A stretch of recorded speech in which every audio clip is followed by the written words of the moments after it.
तर तो एक द्वेष आहे, उद्वेग आहे, उत्साह आहे, संताप आहे. पण नुसत्या घोषणा देऊन निवडणुका नाही जिंकता येणार. जसं आता हे मिंदे सरकार करतंय, घोषणांचा पाऊस आणि अंमलबजावणीचा दुष्काळ. आपल्याला नुसत्या घोषणा करून नाही चालणार. राजन, तुम्ही सांगितलं, मी दोघांची भाषणं ऐकत होतो आपल्याप्रमाणे. त्याच्या आधीची भाषणं काही मी ऐकू शकलो नाही. राजेजी बोललेत, आणखीन ज्योतिताई तुम्ही बोलल्यात, प्रत्येकाने आपापले विचार मांडले. पण राजन, तुम्ही जे बोललात ते फार महत्वाचं आहे. दुबार मतदार नोंदणी आणि कलेक्टरना सांगून सुद्धा त्यांनी काही केलं नाही. 3 महिने थांबा. मग हे सरकारी कलेक्टर आणि मेंढ्यांचे कलेक्टर माहिती आहेत ना, एक चांडाळ चौकडे आहे म्हणतात. हे सगळे कलेक्टर कुठे पाठवतो ते बघा. यांना तुरुंगाचे गज मोजायला लावूया. कारण ही काही गंमत नाहीये. हे ठाणे जे उभं राहिलेलं आहे त्याच्या मागे शिवसेना प्रमुखांचं प्रेम, ठाणेकरांचं शिवसेना प्रमुखांवरचं प्रेम आणि ठाणेकरांची शिवसैनिकांची मेहनत, अपार मेहनत. ही मेहनत जर झाली नसती तर मेंढ्यांची दाढी उगवलीच नसती. विषय अनेक आहेत आणि संजयने उत्तम भाषण केलेलं आहे. आता उत्सुकता नमक हराम 2 ची आहे. समोर दिसतोय, पण तो जगाला दाखवायचा आहे. फक्त संजय एकच, ती नागाची उपमा दिली. नागाचा कमी काय अपमान करू इच्छित नाही. तर मांडूळ आहे, गांडूळ नाही, मांडूळ, दुतोंड्या, ज्याला फणाच नाहीये. हे सरपटणारे प्राणी आहेत. फणाला सुद्धा एक स्वाभिमान लागतो. हे मोदींसमोर वळवळणारं मांडूळ आहे. ते तो उल्लेख केलास ना, दिल्ली समोर लोटांगण घातलं, कारण हे स्वतः सरपट्ट आहे. रोज आपलं घालीन लोटांगण. म्हणजे पॅन्ट तिकडे झालं ती खराब नाही होत, फोन आला कीच खराब होते. जसे असाल तसे या, नशीब पॅन्ट घातलेली असते. हे ताबडतोब जातात. पण या भगव्या सप्ताहाचा समारोप होतोय आणि या भगव्या सप्ताहाचं मूळ, त्याचं कारण हे दुबार मतदार नोंदणी, आपले मतदार नोंदणी, यादी वाचन हे करण्यासाठीच होतं. आणि तुम्ही सगळ्यांनी केलं असेल असं मला वाटतं. केले? सगळे विधानसभा मतदारसंघ या जेवढे लोकसभेत येत आहेत तेवढ्या सगळ्यांमध्ये आपले गटप्रमुख आहेत. आवाज नाही आला. हा खरा आवाज आहे की खोटा आवाज आहे? मी बोललोय म्हणून हो नका बोलू. यंत्रणा घट्ट आहे.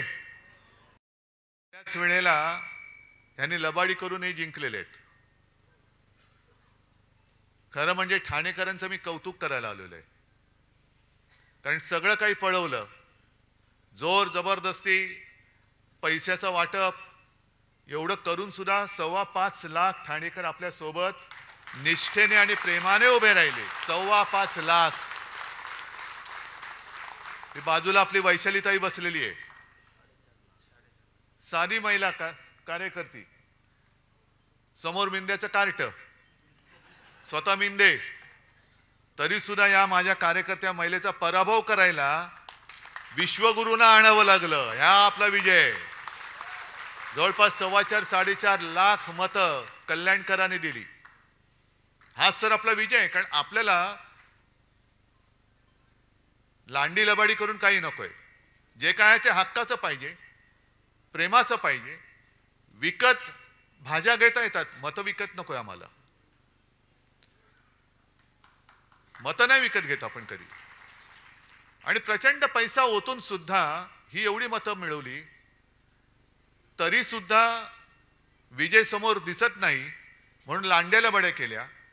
ती मुंबईमध्ये एक आपल्या अमोल कीर्तीकरांची सीट 48 मतांनी पराभव होऊ शकतो आपला मुंबईमध्ये?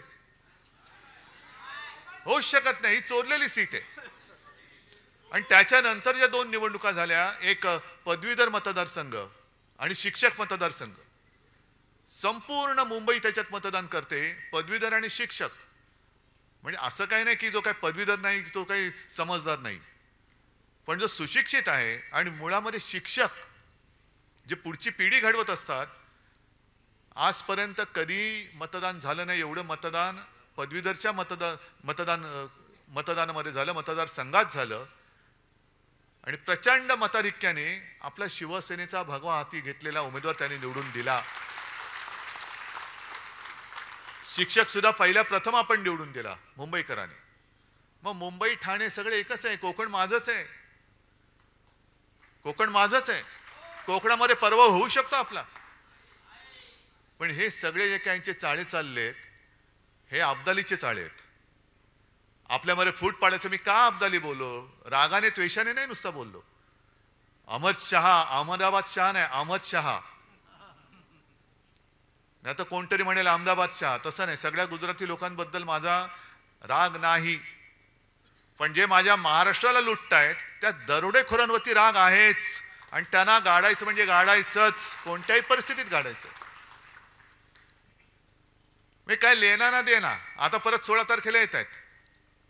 म्हणजे असं इतिहासात म्हटलंय की छत्रपती शिवाजी महाराजांनंतर सुद्धा जो औरंगजेब महाराष्ट्रावरती चालून आला, त्यांच्या घोड्यांना सुद्धा, सैन्याच्या घोड्यांना सुद्धा पाणी पिताना पाण्यामध्ये संताजी धनाजी दिसायचे.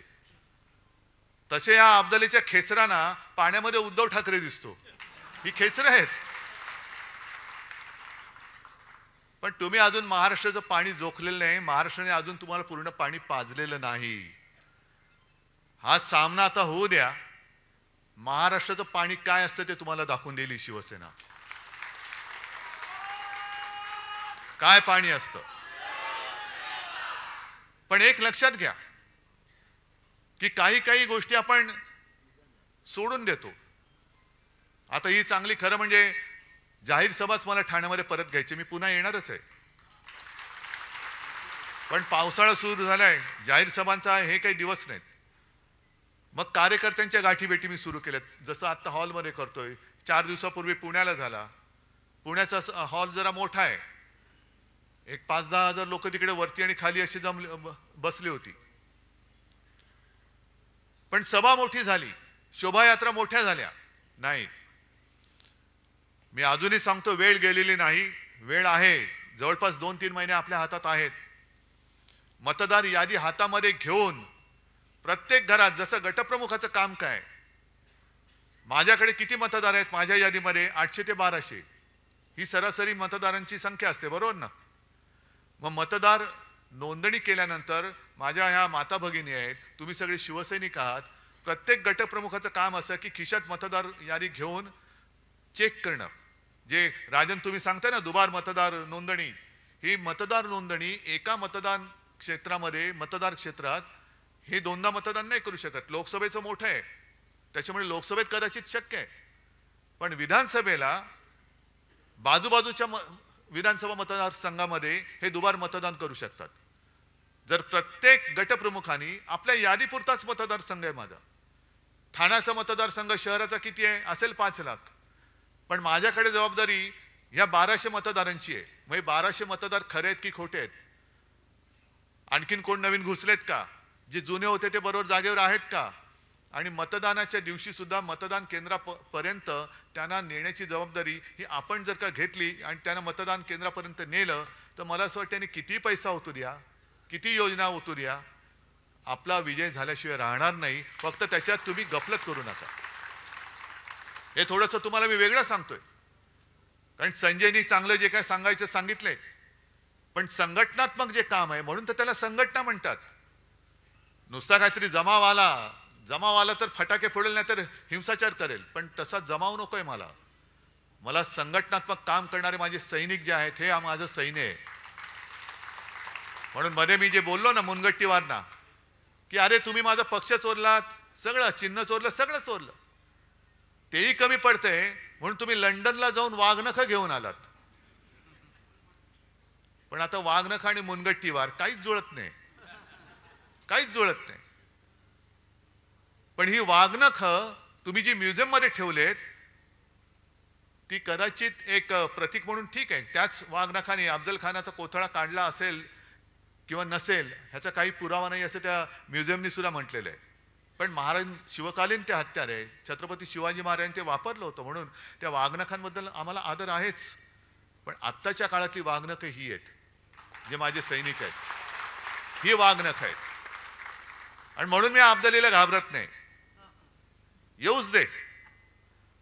ज्या ज्या वेळेला महाराष्ट्रावरती संकट आलं तेव्हा जे महाराष्ट्राने एक तेज दाखवलं ते तेज पुन्हा दाखवण्याची वेळ आलेली आहे. आता सुद्धा यांच्या ज्या काही योजना आहेत 1500 रुपये देत आहेत. अहो 15 लाख देणार होतो तुम्ही, 15 लाखाचे 1500 काय झाले? प्रत्येकाच्या खात्यामध्ये भाई और बहनों, जो विदेश में पैसा पड़ा है ना तो सगळा आणला तर तुमच्या खात्यामध्ये 15-15 लाख रुपये असेच येतील. मग त्या 15 लाखाचे 1500 का केलेत? वरची शून्य कोणाच्या खिशात गेली? मिंढ्याच्या. कारण जाऊ तिथे खाऊ हा यांचा धंदा आहे. आज सुद्धा ठाण्यामध्ये ती जी एक योजना आणतात क्लस्टर, चांगली योजना, चांगली आहे. त्या घरांना तिथल्या लोकांना घरं मिळाली पाहिजेत. पण टांगावा काय करायचा, देखावा काय करायचा की सरकारी योजना आहेच, कंपनी सरकारची आहे, महाप्रीत. पण यांची महाप्रीत यांच्या लाडक्या कॉन्ट्रॅक्टरवरती आहे, लोकांवरती नाहीये. ही जी प्रीती आहे त्यांची म्हणजे प्रेम आहे ते कॉन्ट्रॅक्टरसाठी आहे. आणि कॉन्ट्रॅक्टरना ठरवून हे स्त्रियांचे धंदे अनेक वर्ष चाललेले आहेत. जे कॉन्ट्रॅक्टर ठरवणार त्यांनीच टेंडर भरायचं. आता सुद्धा तुम्ही महापालिकेत जाऊन विचारा, ठरलेल्या कॉन्ट्रॅक्टरनाच कामं दिली जातात, दुसऱ्या कोणालाही काम दारामध्ये सुद्धा उभं केलं जात नाही. ही ठाण्याची परिस्थिती आहे. आणि ठाण्याची परिस्थिती महापालिकेची एवढी वाईट झालेली आहे. इथे काही माझे नगरसेवक सुद्धा असतील किंवा ज्यांना महापालिका कळते तेही आहेत. राजनजी तुम्ही सुद्धा आहात, हे राजन इथले राजन आमचे तुम्ही पण आहात, सगळेच महापालिकेत मधली लोक आहेत. ठाणे महापालिकेला कर्जाचे डोहाळे लागलेत, कर्जबाजारी होते. कोणी केली कर्जबाजारी? कुठे गेले पैसे? संपूर्ण जिल्ह्यामध्ये रस्त्यांवरती खड्डे, राज्यभर खड्डे, खड्डेच खड्डे. म्हणजे सगळीकडे खड्डे पाडून वरती आमच्यावरती बोटं दाखवली जात आहेत. ह्यानी घोटाळा केला, ह्यानी घोटाळा केला. अरे 3 महिने थांबा. तुमची सगळी जी काही मित्र परिवार आहे, होय मित्र परिवार आहे, तो आम्ही उघडा केल्याशिवाय राहणार नाही. हे आज त्यांना मी इशारा देतोय. तुम्ही करा. तुम्हाला जर वाटत असेल की तुम्ही घोटाळे करताय पण आमचं लक्ष नाही, आमच्याकडे आम्ही सुद्धा 2.5 वर्ष मी स्वतः मुख्यमंत्री होतो. गेल्या अनेक वर्ष महापालिका ही शिवसेनेच्या ताब्यात आणि याही पुढे राहणार आहे. ठाणा काय, मुंबई काय, इतर सुद्धा. त्याच्यामध्ये त्या महापालिकेमध्ये सुद्धा जी काही लोक अधिकारी आहेत, ज्यांना जनतेबद्दल प्रेम आहेत, ते बरोबर माहिती आमच्याकडे देत असतात. हे जरा निवडणूक होऊ द्या, मग बघा आम्ही काय करतो ते. जरा होऊ द्या. पण सगळीकडे वाट लावून टाकतायत. आणि म्हणून मी तुम्हाला एक प्रश्न विचारतोय की तुम्हाला आपल्या राज्याचं मंत्रालय मुंबईत हवंय का अहमदाबादमध्ये? आपल्या राज्याचा कारभार मुंबईतून चालला पाहिजे का दिल्ली का अहमदाबाद मधून? लोकसभेची निवडणूक होती, ती देशाच्या लोकशाहीचा गळा घोटणारी एक निवडणूक होती. जर आता आहे शेपटावरती निभावलंय अब्दालीच्या, आता बरंचसं आपण आटोक्यात आणलेलं आहे. आता मनमानी नाही करू शकत ती लोक. पण तशीच ही लढाई म्हणजे लोकशाहीच्या शत्रूशी लढाई ही आपल्या लोकसभेची होती, तशीच ही येणाऱ्या विधानसभेची लढाई शिवसेना विरुद्ध गाडले गेलेच पाहिजेत. पण महाराष्ट्र द्वेष्ट्यांबरोबर आपली लढाई होणार आहे. महाराष्ट्र द्वेष्टे जे माझ्या फिकेला लावू पाहत आहेत. म्हणजे मराठी माणूस कसा ताठ पाण्याने उभा राहिला नाही, ताठ पाण्याने उभं नाही राहायचं. हातात भिकेचा कटोरा घे आणि मोदींसमोर खाली मान घालून उभे राहा. हे नाही सण करणार. हे नाही आम्हाला शिवरायांनी शिकवलं ना, आमच्या शिवसेना प्रमुखांनी शिकवले. हे बाळासाहेबांचे विचार असूच शकत नाही. महाराष्ट्राची वाताहत झाली तरी चालेल, पण तिकडे दिल्लीमध्ये जाऊन लोटांगण घाल, हे बाळासाहेबांचे विचार नाहीत. आणि या विचारांचे जे कोणी तोते असतील, या तोत्यांची वळवळ ही या निवडणुकीत आपल्याला पूर्ण थांबवावीच लागेल, पूर्ण थांबवावी लागेल. हे जे काय यांचं सगळं चाललेलं आहे, सगळं जे येते ते गुजरात, येते ते गुजरात. आज सुद्धा मी ऐकतोय, अजून ते मला कन्फर्म करायचं आहे, आणखीन एक मोठा प्रकल्प हा गुजरातमध्ये गेलाय. म्हणजे आम्हाला तुम्ही भीक देताय, माता भगिनींना 1500 रुपये भीक देताय तुम्ही आम्हाला. मुलाबाळांनी काय करायचं? आम्हाला हक्काचं पाहिजे. शेतकरी सुद्धा त्याच्या हक्काचं मागतोय, भीक नाही मागत. मी सुद्धा ग्रामीण भागात फिरतो, तुम्ही सुद्धा ग्रामीण भागात फिरत असाल, जा शेतकऱ्याला विचार, तुला घर बसल्या फुकटचे पैसे पाहिजेत का तुला तुझ्या कष्टाचे पाहिजेत? शेतकरी सांगेल मी स्वाभिमानी आहे, मला कष्टाचा पैसा पाहिजे, त्याच्या पलीकडे मला एक सुद्धा भिकेचा पैसा नकोय. म्हणजे आमचे हक्क मारून टाकायचे, स्वाभिमान मारून टाकायचा आणि कोपराला गुळ लावायचा. ज्या वेळेला एका पाठोपाठ एक प्रकल्प गुजरातमध्ये चालले होते तेव्हा हेच मिंदे बोलले होते, काळजी करू नका, मोदीजी बोलले त्याच्यावर मोठा प्रकल्प तुम्हाला देतो. किती मोठा प्रकल्प दिला? आला? एक सुद्धा प्रकल्प नाहीये. अजून सुद्धा शेतकरी आत्महत्या करतच आहेत, बेकारांचे लोंढे फिरतातच आहेत. आणि जी लाडकी बहीण योजना काढले, मी एका म्हणजे संभाजीनगरमध्येच एका शेतात उतरलो, शेतकरी आले सगळे, दादा तुम्ही आमच्यासाठी देव आहात. म्हटलं जाऊ रे बाबा, मी देव बिव नाही, मी तुमच्यासारखाच आहे ना, तुम्ही आमचं कर्ज माफ केलं. म्हटलं ठीक आहे, आशीर्वाद असू द्या. मग तिकडे काही महिला शेतात काम करत होत्या. म्हटलं काय ताई खुश आहात ना? ती काम करत होती बिचारी. तुला का? म्हटलं नाही 1500 रुपये मिळत आहेत. तुला काय 1500ने घर चालतंय वय? 1500ने काय होते? बाजूला तिचा छोटा पोरगा होता, 1500 रुपयात मला म्हणाली काय याच्या शाळेची सोय होते? म्हटलं कुठल्या शाळेत जातोय? तुला ऍडमिशन घ्यायला पैसे नाही येत, 1500 रुपये घेऊन करू काय? कोणाच्या उरावर घालू? पण एक समाधान मला वाटलं की माझ्यासोबत सगळे अंबादास दानवे आणि संभाजीनगरचे कार्यकर्ते होते, त्यांच्या मुलाला एका शाळेत ऍडमिशन मिळवून दिली, त्याच्या शिक्षणाची सोय केली, ह्याचं मला समाधान आहे. पण अशी कितीतरी मुलं राज्यभर आहेत. काय 1500 रुपयाने काय होणार आहे? वह्या पुस्तकं येणार आहेत? ज्या पुस्तकावरती सुद्धा जीएसटी लावलाय, शिक्षणावरती जीएसटी आहे.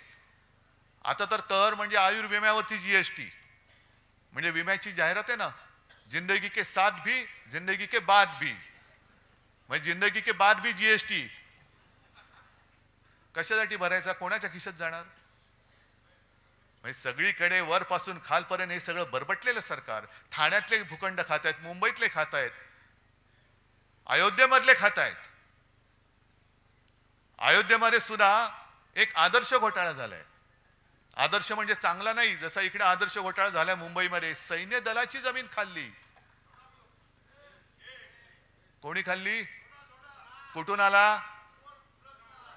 कुठून? म्हणजे आमच्या हातामध्ये घंटा, जय श्रीराम वाजो घंटा, आणि लोढा बसला तिकडे टॉवर बांधून. याच्यासाठी आम्हाला राम मंदिर पाहिजे होतं, याच्यासाठी तुम्ही आम्हाला लढवलात, याच्यासाठी कारसेवकांनी बळी दिले. कारसेवकांनी रक्त कशाला सांडलं? लोढाचं टॉवर बांधायला. लोढाला टॉवर बांधून देण्यासाठी म्हणून कारसेवकांनी रक्त नाही सांडलेलं. तुम्ही जे गारूड टाकलं होतं, वातावरण केलं होतं, राम मंदिर, मंदिर वही बनाएंगे, मंदिर वही बनाएंगे, बनलं मंदिर. पण मंदिर बनल्यानंतर सुद्धा वाजत गाजत तुम्ही जो काही शो केला, तुम्हाला वाटलं होतं की आता बस झालं सगळं, आता आपल्यासमोर कोणी उभंच राहू शकत नाही. पण प्रभू रामचंद्रांनी सुद्धा जो बाण मारला थोडक्यात चुकला, नाही तर बरोबर वर्मी लागला होता, बरोबर वर्मी लागला होता. पण सगळीकडे गुजरातचे कॉन्ट्रॅक्टर कॉन्ट्रॅक्टर कॉन्ट्रॅक्टर कॉन्ट्रॅक्टर, वाराणसीमध्ये कॉन्ट्रॅक्टर, अनेक मंदिरं पाडलेत. शंकराचार्य मध्ये घरी आले होते. माझं भाग्य समजतो मी की शंकराचार्य आले आणि त्यांनी हिंदुत्वाचा अर्थ सांगितला. जो विश्वासघात करता है वो हिंदू नहीं हो सकता, हिंदू कभी विश्वासघात नहीं कर सकता. पण शंकराचार्य सुद्धा चिडलेले आहेत आणि त्यांनी स्वतः सांगितलं की केदारनाथ मंदिरामधलं जवळपास 250-250 किलो, आता तर म्हणतात काही जण 500 किलो सोनं गेलं कुठे? म्हणजे तुम्ही आमच्या मंदिरातल्या देवाचं सोनं सोडत नाहीत, मंदिराच्या आजूबाजूच्या जागा सोडत नाही. तिकडे सुद्धा वाराणसीमध्ये अनेक मंदिरं पाडली. अनेक पुराणकालीन मूर्त्या, प्राचीन मूर्त्या या त्या डेबरीच्या ढिगाखाली कुठे गेल्या हेच कळत नाही. मूर्त्या सुद्धा कापल्या. हे तुमचं हिंदुत्व आणि तुम्ही आमच्या अंगावर येता. सगळं भ्रष्टाचाराने बरबटलेली माणसं त्या अयोध्येमधली जमीन लोढा खातोय, रामदेव बाबा खातोय, सगळे खात आहेत. आणि आम्ही आपले जय श्रीराम जय श्रीराम आणि हे विचारणार केम छो, मला एका गोष्टीचा अभिमान आहे. मी तेव्हा म्हटलं होतं आम्हाला प्रभू श्रीराम पाहिजे, पण मला भाजप मुक्त राम पाहिजे. तो भाजप मुक्त राम अयोध्येवासियांनी करून दाखवला. भाजप मुक्त राम. आपण काळाराम मंदिरात गेलो होतो, हे अयोध्येमध्ये गेले, पण हाच रामाचा एक जो रामाने जो निर्णय दिलाय की हे जो नाही कामाचा तो नाही रामाचा. हे या बिनकामाची लोक आहेत. मी उलट म्हणतो, जो नाही कामाचा तो नाही रामाचा. पण जाऊ तिथे खाऊ हे यालाच म्हणतात. ही सगळी यांची जी काय पाप आहेत काढायला गेलो तर अरेबियन नाईट सारखे एक एक रात्री किती, म्हणजे ह्यांच्या रात्री वेगळ्या, पण यांनी केलेली पाप सांगण्यासाठी जितके दिवस लागतील ते कमी पडतील. आणि म्हणूनच ह्यांची पाप जी आहेत ती आता येत्या काही दिवसात उघडी करावीच लागतील. झाल्यात सगळ्या पक्षांनी यात्रा सुरू केल्यात. द्या पाठवून द्या ना, सगळ्यांना तीर्थयात्रेला पाठवून द्या. हे मिंदे चालले यात्रेला, जा बाबा तू पण जा. आणखीन कोण चालले, कोण गुलाबी जॅकेट घालते, कोण केशरी जॅकेट घालते, सगळे रंगपंचमी करा, पण जा तिकडे जा. आपण जे काय काम केले, अजूनही मी काल सुद्धा दिल्लीत गेल्यानंतर तिथे सुद्धा लोक भेटली. कुठेही जातो तिथे लोक भेटतात आणि सर्व जातपात धर्माचे आहेत ना. मुसलमान सुद्धा आमच्या सोबत आलेले आहेत, बौद्ध लोक सुद्धा आलेत, सगळेच आलेत, पारसी आलेत, ख्रिश्चन्स आलेत. आणि सगळ्यांचं म्हणणं एकच, उद्धव जी आपने जो कोरोना समय में काम किया हम भूल नहीं सकते. आम्ही विसरू शकत नाही. तुम्ही जे काय केलं, खरं मी एकटा नव्हतो, तुम्ही सगळे सोबत होतात, संपूर्ण यंत्रणा होती. आणि जे मी सांगत गेलो ते तुम्ही ऐकत गेलात, म्हणून आपला महाराष्ट्र वाचला. गंगेमध्ये जशी प्रेतं वाहिली तशी आपल्या इकडे वाहिली नाहीत प्रेतं, वाहू दिली नाहीत. उपचाराविना कोणी गेले असं होऊ दिलं नाही. ही जी काय सगळी कामं आहेत ही सुद्धा लोकांपर्यंत पोहोचवा. नाहीतर काय होतं, त्या निवडणुकीच्या रणधुमाळीमध्ये वेडवाकडं कोणतरी बोलतो, मग त्याला आपण उत्तर देत बसतो. मूळ काम अरे हे सांगायचंच राहून गेलं. एक साधं उदाहरण देतो. 2012 साली शिवसेना प्रमुख होते, महापालिकेच्या निवडणुका आल्या आणि माझ्याकडे गोपीनाथ मुंडे आले. उद्धवजी काय करायचं काय करायचं. म्हटलं का नाही, कसं जिंकणार आपण, कठीण आहे. पृथ्वीराज चव्हाण तेव्हा मुख्यमंत्री होते आणि असं जर काय वातावरण सगळं केलं होतं की बस आता हे हारणारच. म्हटलं काळजी करू नका हो, होईल सगळं बरोबर. नाही कसं होणार. म्हटलं जरा थांबा. आणि मग मी, माझे मित्र, कारण मी जाहिरात क्षेत्रातला आहे, माझे मित्र सगळे जाहिरात कॅम्पेन करणार आहेत. मग तो एक दिवस माझा मित्र आला, मला म्हणाले उद्धव एक कॅम्पेनची आयडिया आले, घेऊन येऊ का. म्हटलं घेऊन ये. आणि त्यांनी काही केलं नव्हतं, बाकी कागद कोरा होता, फक्त मध्ये एक लाल सर्कल काढलेलं आणि त्याच्यात लिहिलं होतं करून दाखवलं. म्हटलं अरे बस हे बरोबर आहे. मी शिवसेना प्रमुखांना दाखवलं, साहेबांनी बघितलं, बरोबर आहे, गो अहेड. आणि आपण काही केलं नाही. 12च्या आधी 5 वर्षामध्ये मुंबई महापालिकेत जी जी कामं केली होती ती फक्त त्याचे फोटो आणि चित्र ही होर्डिंगवरती लावली, पेपरमध्ये दिली आणि खाली फक्त टाकलं करून दाखवलं. मग सगळीकडे सगळ्यांनी चर्चा सुरू केली, वरून दाखवलं, खालून दाखवलं. म्हटलं कुठूनही बघा, पण आम्ही करून दाखवलंय. लपून बघा, चोरून बघा, वरून बघा, कुठूनही बघा, पण करून दाखवलंय. मग सगळी चर्चा झाली आणि मग रिक्षावाले सुद्धा बोलायला लागले, टॅक्सीवाले बोलायला लागले, अरे हा ये तो हुआ है, अरे हा बरोबर आहे. सगळे भाषिक बोलायला लागले आणि 2012ची महापालिका आपण जिंकली, ती कामाच्या जोरावरती जिंकली. मुळामध्ये काय, हातामध्ये तलवार आहे, बरोबर आहे. तलवार पेलायला मनगट पाहिजे, पण मनगटापेक्षाही मन पाहिजे. जर हातात तलवार आहे पण लढायची जिद्दच नसेल तर तलवार काय करणार. तलवार काय करणार. मन पाहिजे, होय मी जिंकणारच. म्हणून मी जे काय बोललो रंगशारदामध्ये, लढायचं कसं, तर लढायचं या जिद्दीने लढायचं की लढाई आहे, ही निवडणूक ही लढाई आहे आणि या लढाईमध्ये ह्याच ईर्षेने उतरायचं. एक तर तू राहशील ना तर मी राहीन. मी परत बोलतोय.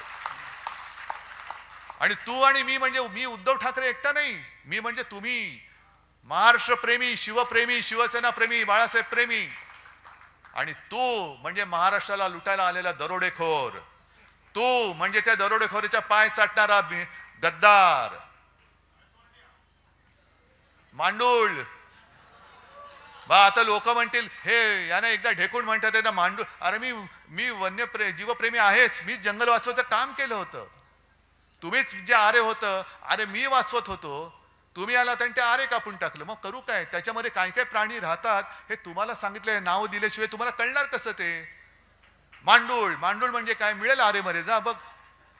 ढेकूण नाही मिळणार कदाचित, कारण ढेकूण रक्त शोषतो. रक्त शोषणारी अवलादी आमची नाहीये, अजिबात नाही. मांडूळ सुद्धा आमच्याकडे नाही. आम्ही जे करतो ते खुलेआम करतो.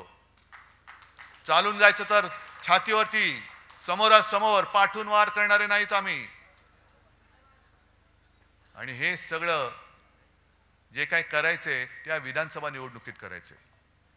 ही जी लोकसभा झाली, लांबली लांबली लांबली, किती 5 टप्पे. काय तुम्ही काय क्रिकेट खेळताय टप्पी टप्पी बॉल टाकून? सरपटी टाकताय? 5 टप्प्यात महाराष्ट्राची निवडणूक. पण आता मला कळतंय, कानावर येते की कदाचित नोव्हेंबरमध्ये निवडणूक घ्यायचं यांचं घाटते. का? तर लाडकी बहीण या योजनेचे किमान ऑगस्ट, सप्टेंबर, ऑक्टोबर, नोव्हेंबर म्हणजे 4 हप्ते जर का महिलांच्या हातात गेले तर त्यांचा विश्वास बसेल की हे देतात बुवा. हे देणारी लोक नाहीये. ही अशीच एक योजना सुशील कुमार शिंदेनी केली होती. एक कधीची 2004 किंवा तेव्हाची निवडणूक असेल, मला आठवत नाही. संभाजीनगरमध्ये आपल्या कार्यकर्त्यांचं शिबिर होतं आणि शिवसेना प्रमुख बोलून गेले की माझी म्हणजे शिवसेनेची सत्ता आली तर मी शेतकऱ्यांचा कृषी पंपाचं वीज बिल माफ करून टाकेन. सुशील कुमार शिंदे बसले होते, आता आपल्या सोबत आहेत. पण त्यांनी काय केलं? मुख्यमंत्री होते, ताबडतोब योजना अंमलात आणली. शेतकऱ्यांना 0 रकमेची बिलं पाठवायला लागले. शेतकरी खुश झाला, हे देत आहेत तर ते कशाला पाहिजे, हेच देत आहेत. परत निवडून दिलं काँग्रेसला. काँग्रेस सत्तेवर आली, सुशील कुमार शिंदेची विकेट पडली, विलासराव देशमुख आले आणि विलासराव देशमुख सत्तेवरती येताच क्षणी पुढच्या महिन्यापासून दामदुपटीने बिलं पाठवायला लागले शेतकऱ्यांना. आणि मग जाहिराती आला, बिल भरा नाहीतर तुरुंगात. हे तशी यांची योजना आहे. हे फसवी करायला. आणि तुम्ही किती पैसे दिले तरी मी माझ्या महाराष्ट्राच्या किमतीला महाराष्ट्र विकून मला तुमची भीक नको, हे महिलांनी ठरवायला पाहिजे. आता आहे ना, जिजाऊचा महाराष्ट्र आहे, झाशीची राणी मेरी झाशी नाही दूंगी. तसे हे अब्दाली येत आहेत, आपला महाराष्ट्र लुबाडायला येत आहेत. 1500 रुपये लाच देऊन आपला महाराष्ट्र, शिवरायाचा महाराष्ट्र ते विकत घेऊ पाहत आहेत. तुमची मुलं बाळ ते बेकार ठेवू इच्छित आहेत. सगळे उद्योगधंदे गुजरातला नेऊ पाहत आहेत, नेता आहेत. तरी सुद्धा आपण 1500 रुपयावरती महाराष्ट्र विकणार आहोत? हा निर्धार आपण केला पाहिजे. ठीक आहे, योजना आहे, लाभ जरूर घ्या, कारण हे तुमचेच पैसे आहेत. हे काहींच्या खिशातले नाही आहेत, हे पैसे तुमचेच आहेत. आता तर आणखीन करतायत. जसं मोदींनी केलं होतं, ते रथ पाठवले होते गावागावात. आठवतं ना तुम्हाला? मोदी रथ, मोदी सरकार, मोदी सरकार. आणि अक्षरशः गावकऱ्यांनी त्यांना पलटा भोई थोडी करून ठेवली होती. ते मोदी सरकार आहे की भारत सरकार? कोणाच्या योजना आहेत? मोदींनी काय घरच्या खिशातनं योजना दिल्यात? नाही नाही नाही नाही, तसं नाही, तसं नाही, तसं नाही. हे मोदी सरकार काढ आणि भारत सरकार लिहि, नाही तर चालतो या गावातून. मग तसंच आता हे करतायत. 50,000 योजना दूत, 50,000, प्रत्येकाला 10,000 रुपये महिना. मग त्याच्यामध्ये सुद्धा ही चांडाळ चौकडी खोटी नावं, जशी दुबार नोंदणी केली ना तशी खोटी नावं टाकून त्याच्यातले पैसे परत काढणार. हा मोठा दूध घोटाळा आहे. आणि तुमच्या योजना ज्या तुम्ही केलेल्या नाहीत, अरे कागदावरती काही लिहू शकता, पण अंमलबजावणी कुठे? मग ह्यांचीच माणसं, ह्यांचेच चेले चपाटे, ह्यांचेच कार्यकर्ते, त्यांचे सगळे कुटुंबीय हे या दूतांच्या नावांमध्ये घुसवणार आणि त्यांच्या माध्यमातून पैसे काढणार. हे दूत महाराष्ट्रामध्ये फिरता कामा नयेत. हे नाही फिरता कामा. त्याच्यासाठी जाहिराती करतायत, करोडो रुपये उधळतायत. आणि तरी सुद्धा आम्ही ह्यांची टाळ किटून काय भजनं गायची? ही निवडणूक त्याच्यासाठी आहे. हा भगवा सप्ताह त्याच्यासाठी होता. मला एका गोष्टीचा अभिमान आहे, जी मी एक सूचना दिली होती. आपला भगवा हा फक्त भगवाच असला पाहिजे. त्या भगव्यावरती मला चिन्ह नको. भगवा शिवछत्रपतींचा, कुठे शिवाजी महाराजांनी चिन्ह टाकलं होतं? अरे हा शिवाजी महाराजांचा भगवा, हा यांचा भगवा, हा त्यांचा भगवा नाही. भगवा एकच, हिंदुत्वाचा भगवा, शिवाजी महाराजांचा भगवा. आणि तोच बाळासाहेबांनी आपल्या हातात दिलेला भगवा आहे. हा भगवा तर घ्यायचाच. पण दुसरी गोष्ट, जो लोकसभेच्या वेळेला आपल्याला प्रचार करायला वेळ मिळाला होता तो मशालीचा. आत्तापासून मशालीचा प्रचार करा, घराघरामध्ये आणि प्रत्येकाच्या हृदयामध्ये ही स्वाभिमानाची मशाल पेटवा. कोर्टाचा निकाल कधी लागेल सांगता येत नाही. मी अनेकदा म्हटलेलं आहे की कोर्टाकडनं न्याय मिळेल, मला खात्री आहे, मला आशा आहे. पुढच्या 5-50 वर्षामध्ये हा निकाल लागल्याशिवाय राहणार नाही. आणि हसायचं काय त्याच्यामध्ये? अरे हसताय काय? 2 वर्ष तर झाली.